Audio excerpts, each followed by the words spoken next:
გამარჯობათ. გავაგრძელებთ ჩვენი სალექციო კურს იონოსფეროს ფიზიკაში.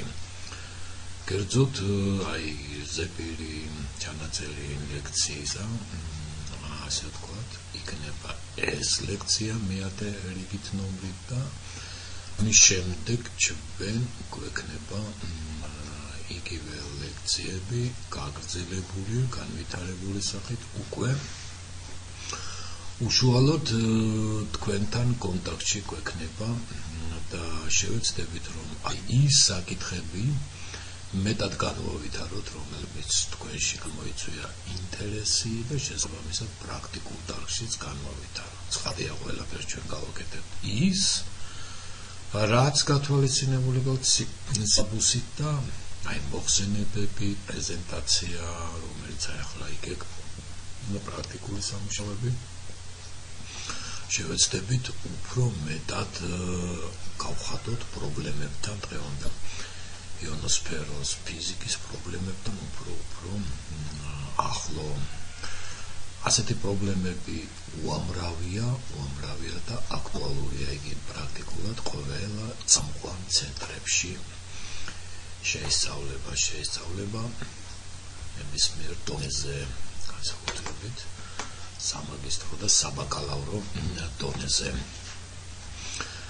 დღეს ჩვენ შევისწავლით ერთ-ერთ მეტად აქტუალურ საკითხს ატმოსფერული ტალღების და განსაკუთრებით ატმოსფერული გრავიტული ტალღების გავლენას იონოსფეროს ქცევაზე. გარკვეულად ეს ამოცანა მნიშვნელოვანია პრაქტიკულად დედამიწის ყველა რეგიონში და მნიშვნელოვანია ასევე საშუალო განედებისთვის, რადგან რეალურად ნეიტრალების დინამიკა განსაზღვრავს საშუალო განედების იონოსფეროს სიმაღლეებისათვის, ამ არის კავშირს პოლარულ და ეკვატორიალურ რეგიონებთან. ეს კი სხვადასხვა სახით ვლინდება მზედედამიწა კავშირების სხვადასხვა ამოცანებისას, სხვადასხვა ასე თუ პროცესებისას, რომელიც პრაქტიკულად ამ კავშირებით არის განსაზღვრული. ეს შეიძლება იყოს ეკვინოქციალური გადასვლები, როგორც გაზაფხული, ასევე შემოდგომაზე, ზაფხულის თვეების სპეციფიკა, თქვათ, იგივე ქვედა ატმოსფეროზე და ატმოსფეროს კავშირების შემთხვევაში, რომელიც მოცემულ რეგიონში სხვადასხვა სახითაა და სხვადასხვა დინამიური პროცესით შეიძლება იყოს გამოხატული და შესაბამისად განვითარება ამ ზედამიწა კავშირებისა შემთხვევაში შეიძლება გქონდეს სხვადასხვა სახის. ერთი სიტყვით, ატმოსფერული ტალღები, რომლებიც მნიშვნელოვან როლს თამაშობენ ზედა ატმოსფეროზე, საერთოდ ატმოსფეროს დინამიკასა და კლიმატოლოგიაში რეალურად კარგად გარკვეულწილად არის ასახული იონოსფეროს ყოფაქცევაში. და რადგან იონოსფეროს შესწავლა ასე ვთქვათ რადიო მეთოდებით ან სხვა გაბნევაზე დამყარებული რადარული მეთოდებით საშუალებას იძლევა რომ შევისწავლოთ ამ არის დამახასიათებელი დინამიური თვისებები ზუსტად იონოსფერულ პროცესებთან კავშირში. ზოგჯერ საშუალება შეიძლება გქონდეს იდენტიფიცირება მოახდინოთ თუ რა ტიპის ატმოსფერული ტალღები არსებობენ ამ რეგიონში, რომელიც ჩვეულებრივ შეიძლება ნეიტრალების მონიტორინგის შემთხვევაში იყოს გაძნელებული. ერთი სიტყვით დღეს, როდესაც გლობალური მონიტორინგი მიმდინარეობს იონოსფერულ პროცესების გლობალურად, ერთ-ერთი მნიშვნელოვანი საკითხი სწორედ ატმოსფერული ტალღებს გლობალური განცილებაა და მისი სეზონის და მზის აქტივობას, გეომაგნიტურ აქტივობასთან დაკავშირებული ცვლილებების შესწავლა. ამ შესწავლის, ასე ვთქვათ, საფუძველი და საფუძველი არის, რომ ჩვენ კარგად ვიცოდეთ თუ რა გავლენა შეუძლია მოახდინოს ნეიტრალების ტალღებმა პლაზმის იონოსფერული ბმის ყოფაქცევაზე და შესაბამისად როგორ გამოიხატება იგი აი F-ში, რომელიც რეგულარულად არსებობს ევროპენაში, აი თუნდაც მისი კრიტიკული სიხშირის ყოფაქცევაში, მაქსიმალური ელექტრონების კონცენტრაციის ყოფაქცევაში. ასეთი კავშირები ატმოსფერულ გრავიტაციულ ცნობილია. ჯერ კიდევ დიდი მნიშვნელობის შესახებ შენიშნული იყო კოლინ ჰაინს მიერ 1900 კლასიკური 1960 წლის შრომაში, სადაც ნახსენები იყო მოგზაური იონოსფერული შეშფოთების შესახებ, რომლებიც შესაძლებელია გამოწვეული ყოფილიყო ატმოსფერული გრავიტაციული ტალღებით.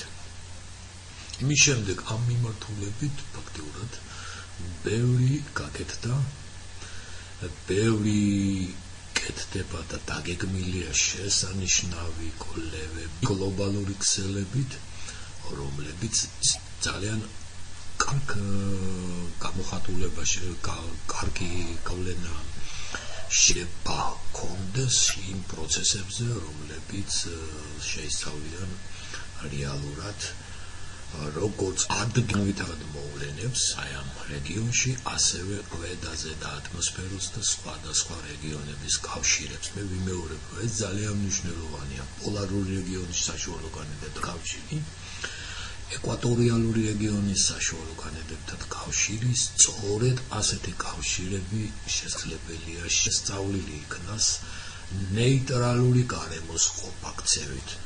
ქარებით პირველ რიგში და შემდეგ კიდევ ატმოსფერული გრავიტაციული ტალღებით ან მიმოქცევითი მოძრაობებით, მათ შორის პლანეტარული ტალღებით, რომლებიც სხვადასხვა სეზონში, სხვადასხვა პირობებში, სხვადასხვა მექანიზმებით შეიძლება იყვნენ ახსნებული. ნელ-ნელა განვიხილოთ ჩვენ ეს უნიკალური ფენომენი, რასაც ქვია ატმოსფერული გრავიტაციული ტალღა და შემდეგ ეტაპზე ჩვენი გავლენა უკვე იონოსფეროზე და გზადაგზა ვახსენოთ ის მნიშვნელოვანი პრობლემები, რომელიც აქტუალურია და აი ასეთი მიდგომით იონოსფერული პარამეტრების შესწავლის შესაძლებელია ჩვენ შესწავლოთ. აი სურათზე ჩვენ ხედავთ ატმოსფერული გრავიტაციული ტალღების ერთ-ერთ ყველაზე კარგ მაილუსტრირებელ სურათს, აი ორბი სუსად მონოქრომატული ტიპის ტალღური შეფერილობებით დაკლაკნილი შეიძლება თქვენ სხვადასხვა დროს თვითმფრინავით მოგზაურობისას ამ თუნდაც დედამიწის ზემოდან დაკვირვებების შეამჩნიოთ, სადაც კარგად ჩნდება ეს ტალღური სტრუქტურები და თუ მართლა გავაანალიზებთ ზომების პერიოდის მიხედვით, დავწმუნდებით, რომ იგი ძალიან წააგავს ატმოსფერულ ტალღებს და შესაბამისად ასეთი მოვლენები არც თუ ისე იშვიათია და უკვე მიგვანიშნებენ ამ ტალღების მნიშვნელობაზე. შემდეგ ეს ტალღები ჩვენ ვნახავთ, რომ რაც უფრო სიმაღლის მიხედვით ჩვენ ზედა და ზედა ატმოსფეროში ავდივართ, კიდევ და კიდევ მნიშვნელოვანი ხდებიან. მოდით ნელ-ნელა შევისწავლოთ, აღვწეროთ, ესე იგი ეს არის ნეიტრალური გარემოს ტალღები. ჩვენ ახლა შევისწავლით მის სპექტრს წფილ მიახლოებაში და შემდეგ ეტაპზე მის გავლენას იონოსფეროზე შევეცდებით მეტნაკლებად დეტალურად აღვწეროთ. აი ეს არის ჰიდროდინამიკური კანტოლება და სისტემა, რომელიც საკმაოდ კარგად მუშაობს ატმოსფეროში. ატმოსფერო არის აირი, ზედა ატმოსფერო გაუხსნებული, მიუხედავად ამისა, ის შესანიშნავად აღწერს იმეროს მაგალითად F-pen-ის სიმაღლეები 300 კილომეტრის მიდამოში შესანიშნავად აღწერს ისეთ მოძრაობებს, რომელთა პერიოდი რამდენიმე წუთიდან რამოდენიმე საათია. ჩვენ ზუსტად ასეთ მოძრაობებს განვიხილავთ, შესაბამისად უწყვეტების განტოლება, გარკვეული მოდიფიკაციით და ამ სახით გადამუშავოს, მაგრამ როდესაც რაღაც კომპონენტებზე გადავალთ ცალკეული ამეთზე არ აღჭირდება, შესაძლებელია მისი მოდიფიკაცია ჩავატაროთ. კერძოდ შემდეგ მსგავს განტოლებას ჩვენ გამოვიყენებთ იონების და ელექტრონების განაწილებისთვის და უბრალოდ სიმოკლისათვის ეს ადრეც ვახსენეთ, ახლა აღარ ვახსენებთ. შემდეგ ჩვენ ჩვეულებრივ ვიხილავთ ადიაბატურ მიახლოებას. ამ ეტაპზე ჩვენ უბრალოდ ტალღების არსებობას განვიხილავთ და აი ამ მიახლოებაში იგი შესანიშნავად შეიძლება აღიწეროს დედამიწის ატმოსფეროში მიუხედავად აქვე ვახსენებთ კიდევ ერთხელ, რომ გარდა ორგულების შემთხვევისა, რომელიც აი ამ სურათზეც თანამგზავრიდან არის გადაღებული, შესანიშნავად ჩანს უფრო დიდ მასშტაბებში ეს ტალღური სტრუქტურა, რომელიც მე როცა ტალღების სპექტრს გაგვიჩნდება აზრი, რომ ეს ნამდვილად ატმოსფერული გრავიტაციული ტალღების არსებობის და თუ მაგას დინამიკაში დავაკვირდებით, ასევე გავრცელების გამოხატულებაა. ატმოსფერული ტალღები, როგორც მე ვახსენე, ჰაინს ნახსენები აქვს, რამდენიც მსგავსი ვარიაცია იყო ლაპარაკი სხვადასხვა მეცნიერების მიერ. პერიოდების თეა ზოგჯერ რამოდენიმე საათი, რამდენიმე ათეული წუთი და ეს ატმოსფერული ტალღები უკვე ჰაინსის კლასიკური შრომის შემდეგ მოხსენიებულნი არიან როგორც და გარკვეული მცდელობა რომ იდენტიფიცირებული იქნას როგორც გრავიტაციული ტალღები. ეს ტალღები განსაკუთრებით მე ერთ-ერთ ლექციაში ვახსენე, რომ ქვედა თერმოსფერულ მეზოპაუზის მიდამოში განსაკუთრებული მნიშვნელობა აქვს ამ არეში და ამ არეში მნათი ფენების ყოფაქცევაში ვლინდება, მნათი სამუდარი გამოსხივების ყოფაქცევაში. ეს არის დროქსილი, რომელიც ამ არიდან კარგად შეისწავლება. ეს არის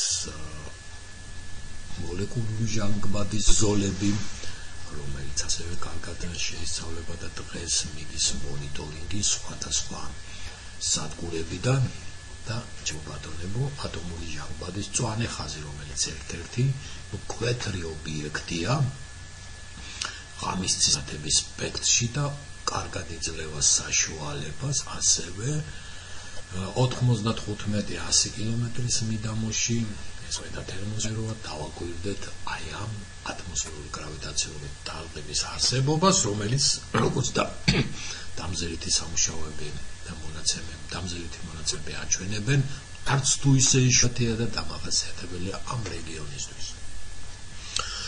უკვე მე ცოტა გავუსწრებ მოვლენებს და მაინც ვახსენებ რახან ღამის ციცნათებას, აი შესანიშნავ სურათს შეხედეთ, სადაც აშკარად ჩანს ტალღების არსებობა. ეს სხვადასხვა უბანშია გადაღებული, ეს 600-900 ნანომეტრი უბანში გადაღებული ჰიდროქსილის ზოლის და შესანიშნავი სურათი, რომელიც გადაღებული არის მწვანე ხაზით, ეს არის გადაღებული იმიჯერული ტექნიკით, რომლითაც ყველაზე უფრო ადვილია და შესამჩნევია ატმოსფერული გრავიტაციული ტალღების იდენტიფიცირება, რადგან მას სივრცულ სურათს ხედავთ. მაგალითად ჩვენ როცა აბასთუმანში გვაქვს საბედნიეროდ დაკვირვებები ოღონდ ფოტომეტრით და სამწუხაროდ იმჯერული ტექნიკა არა გვაქვს, თორემ ასევე შეიძლება საუკეთესო ამ ტიპის სურათების მიღება, რადგან ატმოსფერული გრავიტაციული ტალღებით მე ვფიქრობ, რომ ჩვენი რეგიონი საკმაოდ აქტიურია. ეს ოროგრაფიის გამო კავკასიის რეგიონი მცირე კავკასიანი რეალეთი ჩვენსაც ვეძახით და აი ამ მიდამოებში ფოტომეტრული დაკვირვებები აჩვენებენ, რომ ხშირია ატმოსფერული გრავიტაციული ტალღების პერიოდისთვის დამახასიათებელი შეშფოთებების არსებობა და ეს შესაძლებელია ოროგრაფიასთან მოსკავშირებდა ერთ სიტყვით იმიჯერი რომ გქონდა ჩვენ გაცილებით უკეთურად დავინახავდით და ასპარეზი კვლევის ძალიან ბევრი იქნებოდა. კიდევ ვიმეორებ რომ ეს არის უსაინტერესო ეს საკითხი და თუ ისმე სურვილი გაუჩნდება კვლავ მე დავეხმარები რომ ამ მიმართულებით თუნდაც პრეზენტაცია ან საიმე კარგი ავტორეფერატი და ასე შემდეგ მოამზადოს. ეს ძალიან და ძალიან საინტერესო საკითხია. შემდეგ ჩვენ აი ესეთი ტალღური სურათები ძალიან კარგად ჩდება ასევე ოღონ უფრო დიდმასშტაბოვანი, როდესაც ვაკვირდებით 6300 წითელ ხაზს, რომელიც წილდება იონოსფეროს F2 არიდან. აი ამ ბოლო დროს ასე ვთქვათ ბუმია ას უნიკალური ფენომენებზე დაკვირვებებისა და ახლახან ნაპოვნი იყო აი ჩვენ პრაქტიკულ მეცადინეობაში შეგვიძლია ეს ნახოთ, განვიხილოთ ცუნამის წარმოქმნისას, რომელიც ერთ-ერთი მიზეზი იყო წარმოიქმნა ბოლო დროს გახშირდა სამწუხაროდ, რომ ეს შეშფოთება რაღაც მოკლე დროში აისახა იონოსფერულ შეშფოთებაში და კერძოდ წითელი ხაზის შეშფოთებაში ძალიან კარგი თვისებები გამოვლინდა, რომელიც დამახასიათებელია ატმოსფერული ტალღისა, რომელიც გენერირებული იქნა ქვედა ატმოსფეროში ასე მკვეთრი ზედაპირული შეშფოთებისა ცუნამის სახით. ერთ სიტყვით აქ მეადრედ კიდევ თუ გახსოვთ ლექცია სპორადული ფენის შესახებ, იქ ეს საკითხი ძალიან დიდი საკითხია. მე ყველაფერი ვერ შევძე მოყოლილიყავი, რომ უამრავი საინტერესო ფენომენი დამზირება სპორადული სტრუქტურებისას, რომლებიც ასევე მიუთითებენ, შეიძლება ვთქვათ, სპორადული ფენების უშუალო ფორმირებაში არ ქონდეთ მონაწილეობა, მაგრამ მისი სიმკვრივის მოდულაციას აშკარად მიუთითებენ აი ესეთი ატმოსფერული ტალღების წარმონაქმნები. ერთ სიტყვით კიდევ ვიმეორებ, აი ესეთი ტალღები კავშირშია ბევრ სხვადასხვა ტიპის მოვლენებთან. განსაზღვრული შეიძლება იყოს ზედამიწის კავშირებით, განსაზღვრული იყოს ადგილზე განვითარების ვიმეორებ პროცესები და ასევე ქვედაზე და ატმოსფერულ კავშირებზე კავშირებით და კიდევ ვიმეორებ, რომ ეს ძალიან მნიშვნელოვანია, როგორი პარადოქსიც არ უნდა იყოს, ახლა მე ცუნამი ვახსენე, მაგრამ მანამდე ეს ცნობილი იყო, რომ ტექტონური ცვლილებებისას, მიწისძვრებისას გავსი ატმოსფერული ტალღის მოვლენები არსებობენ ზედა ატმოსფეროში. და დღეს ეს მოვლენა ადრე თუგი პარადოქსალურად ეჩვენებოდა, ძნელად იჯერებდნენ ამ მოვლენას უკვე ძალიან აქტუალურად სწავლობენ პრაქტიკულად და გლობალურად.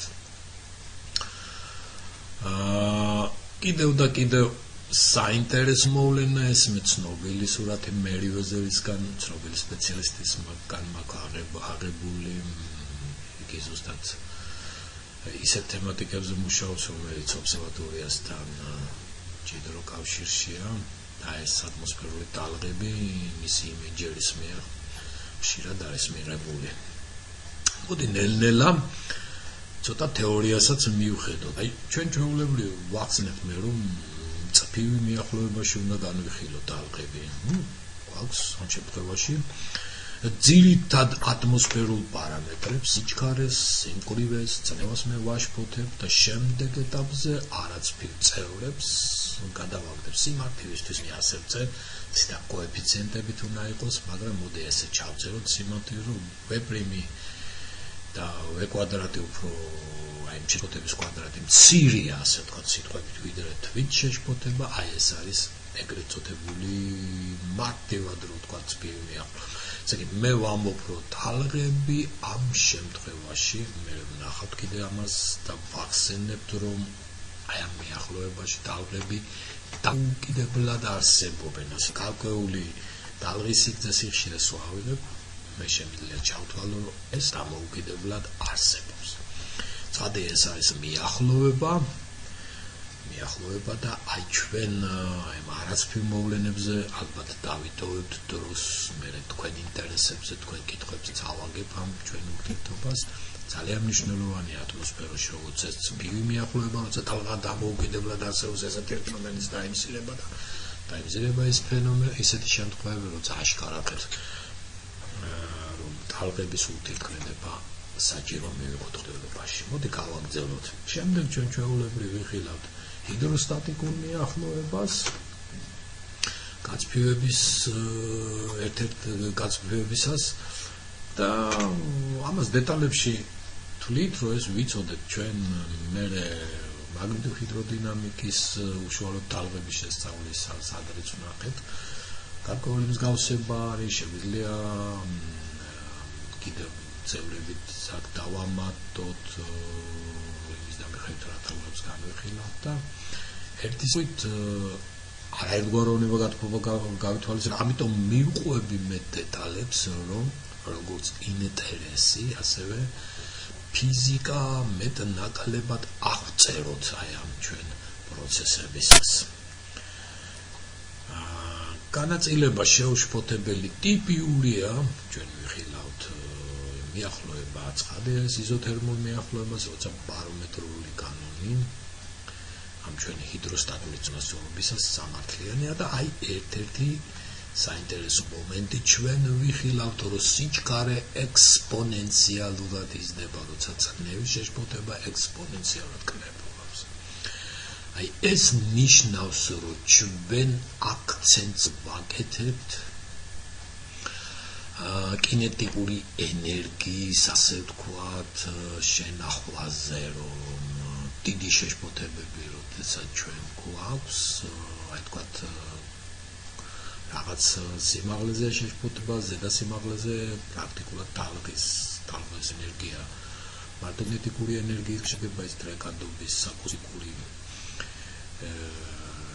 ენერგიასაც მოიცავს, მაგრამ აი თავარი კინეტიკური ენერგიის შენახვა, ასე ვთქვათ, აქცენტს ვაკეთებთ აი ამ გამარტივებაში და თუ მას მედიტაციას დაემატება, უკვე ის რეალობას კიდევ უფრო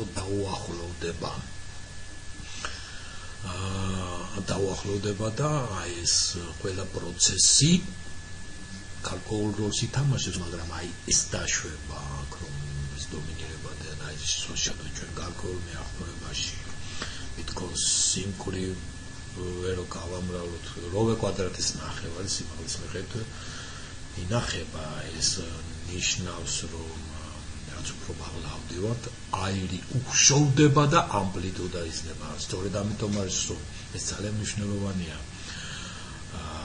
მაგალითი რომ ავიღოთ, აი ზღვის ზედაპირს, როცა ტალღა უახლოვდება, ტალღის ამპლიტუდა იზრდება. გადამტანია ტალღის ამ შემცირდა მასა და ამპლიტუდა გაიზარდა. აქაც კონცენტრაცია სიმაღლის მხრიდან შემცირდა და ამპლიტუდა გაიზარდა. სწორედ ამის ერთ-ერთი გამოხატულებაა, რომ მიმოქცევით მოძრაობის მაგალითად სიმაღლის მიხედვით ეფექტი იზრდება. ჩვენ ხშირად ვახსენებთ საინტერესო რეგიონს მეზოპაუზა ქვედა თერმოსფერო, აი აქ დამზერილი მიმოქცევითი მოძრაობების ამპლიტუდის გაზრდა ასევე სიჩქარის სრულებზე შესაძლებელია სწორედ ამ ეფექტთან იყოს დაკავშირებული, რომ აი აქ კარგად იჩენენ თავს ეს შეშფოთებები, რადგან სიმკვრივე და ამპლიტუდის ზრდის გამო. ასე ის შეშფოთებები, რომლებიც თქვა ქვედა ატმოსფეროდან ან აი ამ რეგიონის ქვედა ნაწილიდან არის გავრცელებული, ჩემო სიმაღლის მიხედვით მათი ამპლიტუდა იზრდება და სიჩქარის ამპლიტუდა შესაბამისად ამ მილიან ქვემოთ და აი ამ არეებში აღწევენ ისეთ მნიშვნელობას, რომელიც მნიშვნელოვან როლს თამაშობს როგორც ამ რეგიონის დინამიკაში, ასევე ამ რეგიონის დინამიკაში, კლიმატოლოგიაში. ეს დღეს მიღებულია აი ამ მიმართულებით ბევრი კვლევებია, მოდელირებაში ცდილობენ ამის გარკვეული დოზით ჩადებას, გარკვეული კი არა საკმაოდ გათვალისწინებას და ასე შემდეგ. მოდით გავაგრძელოთ ახლა აი ეს კიდევ და კიდევ ვიმეორებთ ეს გამოთვლები მნიშვნელოვანია თუ თქვენ გამოგადგებათ შემდეგ ჩვეულებრივ სტანდარტულად სპეციფიკური მიახლოება განვიხილეთ ხომ მევახსენე რომ ადიაბატური მიახლოება მაქვს ენერგიის განტოლებაში აი გადავიდეთ ისე უკან ეს არის ადიაბატური მიახლოება რომ ქონოდა არა ერთგვაროვანი გადპლა შეგვეძლო უკვე ამ შემთხვევაში ცოტა სხვანაირი განხილვა დაგჭირდებოდა ამ დეტალებზე მოდი ჯერჯერობით ნუ შევჩერდებით და ერთგვაროვანი განტოლება გვაქვს და მისი ამოხსნა არსებობს როცა მისი დეტერმინანტი ძირითადი ერთგვაროვანი ნაწილის დეტერმინანტი ნულის ტოლია და დაულებრივ ვებულობ დიფერენციულ განტოლებას აი ხშირე აი ამ სახით ეს არის ბიკვადრატული განტოლება რომ ამოხსნათ დისპერსია ჩვენ გვაქვს ორი ამონაცნი აკუსტიკური მაღალსიხშირული და დაბსიხშირული რომელსაც გრავიტაციულს დავარქვე და აი მანამდე ეს ხანის მიერ იქნა ასე ლამაზი სახით კლასიკურად მიღებული აი ეს ბრანდვაიზელის სიხშირე ეს კიდევ გერის სიჩქარე და აი ამით აღწერილი ორი მასიხშირული და დაბალსიხშირული მოდა აი ეს არის აკუსტიკური რომელიც აი გარკვეული მინიმალურ სიხშირეზე მეტია ყოველთვის და გრავიტაციული რომელსაც პერიოდი ზემოთ შემოსაზღვრულია კალორის ზედამოკიდებულების სიხშირის აი ასეთი აირად გამოიყურება აი ეს ბრანდვაიზელის სიხშირე ან ჩვენ ეს არის ბრანდვაიზელის სიხშირე ან ყველაზე მინიმალური პერიოდი ასე ვთქვათ ატმოსფეროში რაც არსებობს გრავიტაციული ტალღის ეს კიდე მაქსიმალური პერიოდი აი აქ რომელიც მინიმალური სიხშირე ან მაქსიმალური პერიოდი რომელიც აკუსტიკური ხევებისთვის ატმოსფეროში არსებობს აი მარტივი სახით ერთი სიტყვით ეს დამახასიათებელია ატმოსფერული გრავიტაციული ტალღების. შეიძლება მოდი ერთი ძალიან საინტერესო მოდის არსებობა, რომელიც გრიგალურ შეშფოთებას აღწევს და მას ჩვენ განვიხილავთ. ერთი სიტყვით მოდი ახლა ისე შევდოთ იონოსფეროს. აი ის ტალღები ჩავედიოთ დროში ის ტალღები უნდა გამოვიყენოთ უკვე ჩვენ იონოს საშუალო განედების იონოსფეროს. შეგვიძლია იგი განვაზოგადოთ მე პოლარული არის კი განვაზოგადოთ ეკვატორიალური არის მეტნაკლებად ეს გარკვეულ გამარტივებას ემყარება და მოდი უფრო ზოგად მეჩვენება ეგ უფრო საშუალო განედებზე გამოიყურება. ესე იგი ჩვეულებრივი დაშვებები რაც არის აქ მოცემულია იონოსფეროსთვის და ჩვენ ადრეს ვახსენეთ იგივე დამახასიათებელი რაც არის ერთფენისთვის და აი მოდი მე ამ ეტაპზე გეომაგნიტური ქარიშხლები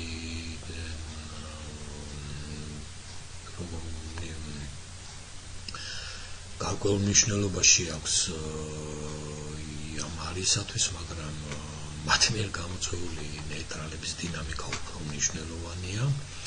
ეგ როგორ პარადოქსათაც არ უნდა გვეჩვენებოდეს და კიდევ ამის შესახებ მე ვილაპარაკებ. შემდეგ უშუალო ფენის ყოფაში კვლავ რეკომბინაციური და დისოციაციული პროცესები მიიღებენ მონაწილეობას და შესაბამისად მათი კომბინაციური მოქმედებით ჩამოყალიბდება იონოსფეროს ოსცილაციური ასე ვთქვათ თვისებები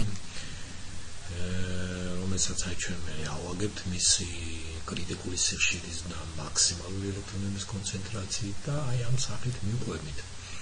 ერთ სიტყვით მე ახლა ვახსნე რომ ის ყველაფერი ცნობილი იყო, არ იყო ცნობილი ერთ-ერთი მოდა რომელსაც გრიგალი ეწოდება და აი ამას დავამატებ მე ახლა რომელსაც არაერთგვაროვანი გარისვავს. ისე ცნობილი რომ ნეიტრალების არის რაოდენ გიდავლენას ხავდეს იონოსფეროზე და მოდი აღწეროთ ტალღებშიც გამოიხატება. აი ზუსტად ეს არის ჩვენი ახალი რაც გვინდა დავამატოთ და ეს ჩვენს მიერ არის აქედან სამონაცილი გაკეთებული. ერთ სიტყვით დაემატება ახლა ამ ეტაპზე არაერთგვაროვანი ქარი განტოლებებს და სერიოზულად შეიცვლის ის სტრუქტურას და ასევე გრავიტაციული ტალღის თვისებებს. დისპერსია, რომელიც მე ადრე მოგახსენეთ, უკვე ამ სახეს იღებს. აქ შემოდის ახალი წევრი, რომელიც რეინოლდსის რიცხვის ანალოგურია ჰორიზონტალური წანაცვლებითი დინებისათვის და ცვლადი ტალღური რიცხვი. კ არის kx გამოყლებული akxd, აი წანაცვლების გამოყენებით ეს მე გათვლებში ნება მოყვანილი და აი ეს ქარი სვავს ეგრეთ წოდებულ გლიკალურ შეშფოთებას, რომელიც ამ ატმოსფერულ ტალღებთან ერთად ასწავლებს. აი ეს არის ერთ-ერთი ახალი, რომელიც ღირსამის ხილვა და პლუს პარალელურად ამ ტალღების არსებობას განვიხილოთ, ჩვენ ავტომატურად მიახლოება გრავიტაციული ტალღების შემთხვევაში გამოდგება. მოძრაობის ჰიდროდინამიკურ განტოლება ჩვეულებრივ ვიხილავთ იონებისთვის, გადავაგდებთ კორიოლისის ძალას, იმიტომ რომ გრავიტაციული ტალღების პერიოდები მე როგორც ვახსენე, ათეული წუთები და რამდენიმე საათია და იგივე დღევანდელ პერიოდიკას შედარებით ნაკლებია. ჩვეულებრივ გავაცფივებთ ჩემო ბატონებო, კვლავ დაუშვეთ, რომ იონებზე, ელექტრონებზე გადამწყვეტი კვლავ აქ იონი იქნება, მოქმედებს ლორენცის ძალა და გრავიტაციული მიზიდვა.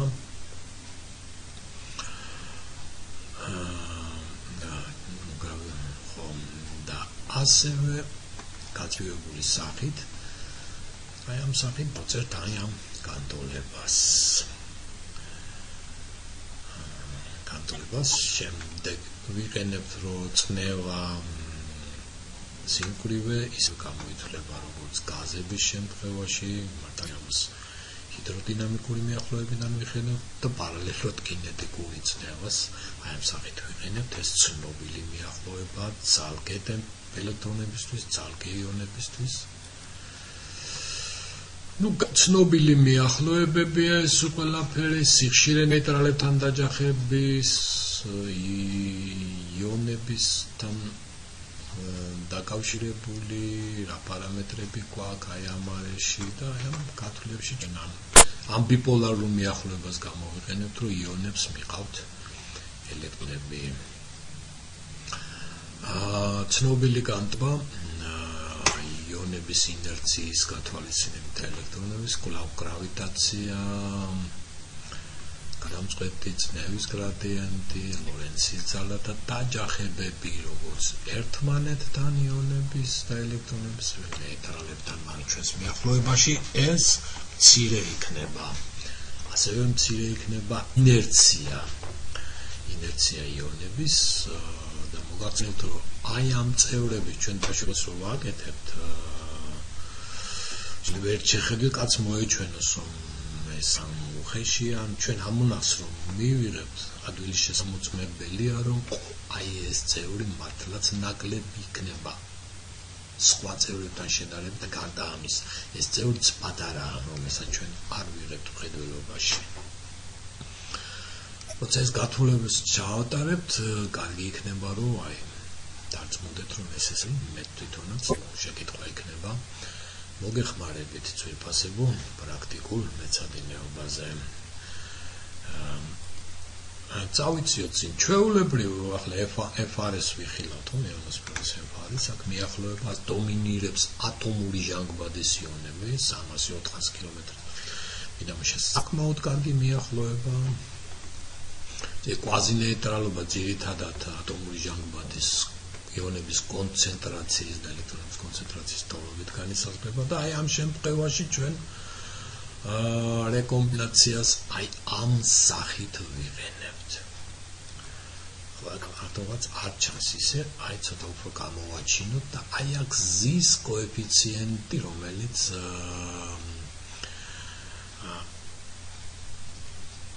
ძირითად კომპონენტები ნეიტრალების არეში კვლავ რჩება N2 და 2.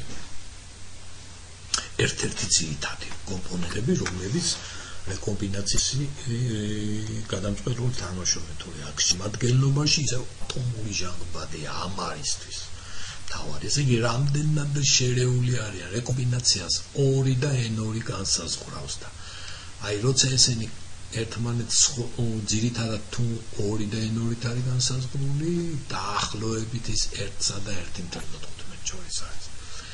თუ n2 არის თქვათ ისა 2 არის თქო მაშინ 2 და აი ასეთი პარამეტრი ერთი სიტყვით mixing parameter სამობენ ესენი ინგლისურად ამ გაზების შერევის კოეფიციენტი დავარქვათ. ერთ სიტყვით როცა თუ კი ეპსილონი 1-ის დონით შეგვიძლია განვიხილოთ და ვთქვათ რომ აი ესეთ შემთხვევაში რახან დომინირებს ატომური ჟანგბადი ის აი ამ არის გაზი კარგად არის გადაეული ძირითად კომპონენტთან ვიტყვით.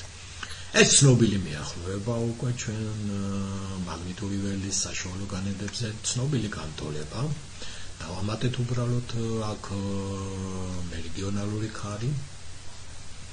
და ამ ცნობილ განტოლებაში ასევე უკვე ვამატებთ არაერთგვაროვან ქარს. ვამოფრო დეტალები მე შევიდა აი მოხსნა რომელიც ჩვენ მივიღეთ გრინის ფუნქცია მოყენებით აი ასეთი სახე აქვს.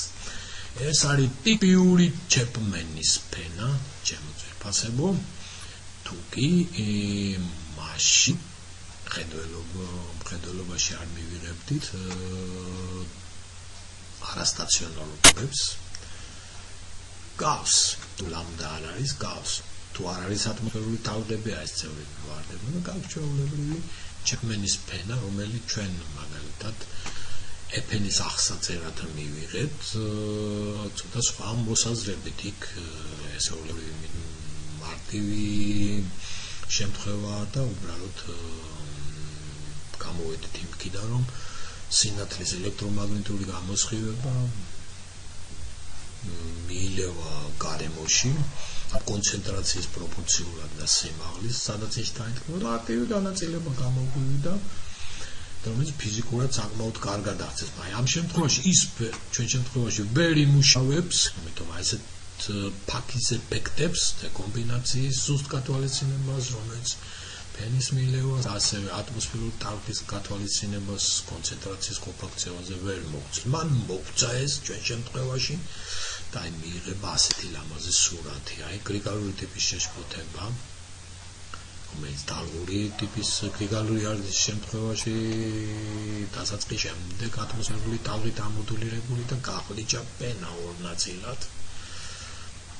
ეს უკვე ვიზუალურად უკეთესი გამოსახულების სურათი, ორმაგი ფენა თითქოს მერე გადავიდა ისევ ერთ ფენაში, ორმაგი ფენა ერთ ფენაში გადავიდა და ეს სხვა სიჩქარეზეა დამოკიდებული და ეს შესანიშნავად გამოიყურება. სხვა დაპიკების ყოფაქცევა, რომელიც ასევე პირველად იყო მიღებული. ერთ სიტყვით, აი ეს ფენა, რომელიც აი კლასიკურად ეს არის იონოსფერული F2 ფენა, ჩვენმა ატმოსფერულმა ტალღამ საკმაოდ სერიოზულად გარდაქმნა და აი ერთი ფენის ნაცვლად მოხდა ორი ფენის გაჩენა, რომელიც ასევე დამზრადი ფაქტი აღმოჩნდა სხვადასხვა სადგურებისათვის და დღესაც ეს მნიშვნელოვანია. აი თანამგზავრული დაკვირვებებში თანამგზავრის ხელსაწყო ერთ-ერთი არის გუვი ეგრეთ წოდებული global ultraviolet imaging, მე მგონი ესეა. აი მის დაკვირვებებში ეს განფენოვნებები დაიმსირება ხოლმე. აი ტიპიური გრავიტაციული ტალღის ყოფაქცევა სიჩქარეების შემდეგ უკვე როგორ მაქსიმალურია, ნახოთ როგორ არის მოდულირებული ელექტრონების კონცენტრაცია და ტიპიური ტალღური მოძრაობა ფენის ზემოთ ქვემოთ აწევისა აი ამ ატმოსფერული გრავიტაციული ტალღების გავლენით. შემთხვევა, როცა ძალიან ახლოს არის სუფთა გრიგალური შეშფოთება, როდესაც აქვს ტიპიური ტალღური ყოფაქცევა მერიდიონალური კომპონენტის ატმოსფერული ტალღის ამპლიტუდის ვერტიკალური პრაქტიკული არ არსებობს და ის შესაბამისად ეს ყოფაქცევა დაიმძიმება ელექტრონების F2 ფენის მაქსიმუმში და პიკში, რომელიც ასევე დამზერად ზოგ შემთხვევაში დამზერადი ეფექტია, მსგავსი ყოფაქცევები ხშირად დაიმზირება. ხო, ეს არის ტიპიური გამოხატულება, რაც მე გავიგე, მოგზაური შეშფოთებებისა. მე დემონსტრირებული მქონდა მოგზაური შეშფოთება, რომელიც შესაძლებელია იყოს დიდი მასშტაბური, რომელიც ბოლო დროს გლობალ პოზიციული სისტემების საკმაოდ დაიმზირება გეომაგნიტური შეშფოთებებისას. ამ დროს ამპლიტუდა საკმაოდ დიდია, მაგრამ ეს კიდევ მსჯელობის საგანია ჩვენ თუ იქნება ინტერესი კიდევ იმეორებ მე ჩვენ შეგვიძლია განვიხილოთ რომ ამპლიტუდა ასეთ შეშფოთებების შესაძლებელი საკმაოდ დიდი იყოს, მოყვანილია 20%. შესაძლებელია ეს უფრო დიდი იყოს, განსაკუთრებით კიდევ ამ არის ნათების შეხვევაში, ნაბიჯობა შეუშფოთებელი მდგომარეობა შეიძლება თვითონ ამ ინტენსივობის რიგამდე გადაიხაროს. 50-80% შეიძლება გადაიხადოს ფორმულ შეშფოთებასთან შედარებით. ეს ტიპიური გავრცელების სიჩქარეა. გასაჭიროა ეკვატორისკენ, ეს არ აქვს შემთხვევა, რომ ეკვატორისკენ არის გავრცელება, შესაძლებელია ეკვატორიდანაც გავრცელება. დღეს წამოვიდა პრობლემა ეკვატორიალური შუაღამის მაქსიმუმის ფენომენი, ვისაც დაგაინტერესდებათ, შეგვიძლია ესეც ცალკე შევისწავლოთ უფრო დეტალურად. Midnight temperature maximum ესეთი ფენომენი არსებობს, რომელიც არ არის ყოველთვის გეომაგნიტურ ცვლილებებთან დაკავშირებული და რატომაც ითვლება, რომ დიდ მასშტაბოვანი ძელ პერიოდში შეშფოთებებთან არის დაკავშირებული.